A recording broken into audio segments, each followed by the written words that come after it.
Hey everyone, welcome to Judging for the Win. I'm Dave and this is my daily ruling. Amy attacks with Anaba Bodyguard, and after it deals its combat damage, she wants to use Urborg to remove the first strike ability from it so that it can deal combat damage again. Does this work? Okay, so before I get into the answer, I want to talk a little bit about how first strike works in general. Basically, anytime the game is going to go into the combat damage step, it takes a look to see if there's any creatures that have first strike. If there are, all those creatures have their own special combat damage step just for them, where only those creatures will deal damage. Afterwards, there's an entirely separate combat damage step for all the other creatures. If you're wondering, Double Strike works exactly the same way, except of course, Double Strike creatures get to deal their combat damage in both steps.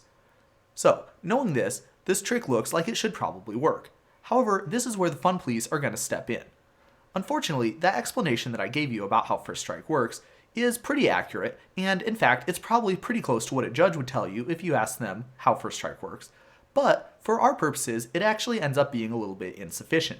In order to get a clear picture of how this is going to work, we're going to need to take a look at the comprehensive rules.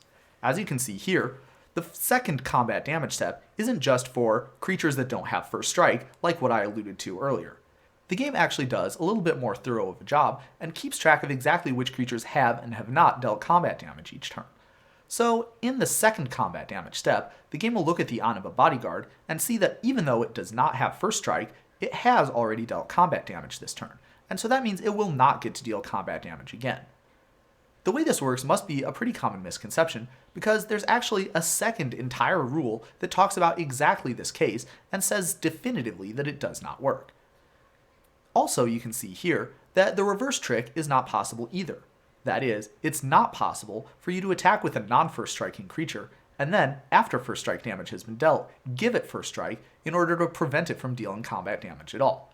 What will actually happen is that during the second combat damage step, the game will see that this creature has not dealt combat damage this turn, even though it does have first strike. And so that means it will get to do combat damage during the second combat damage step. And that's all I have for you today. How did you do?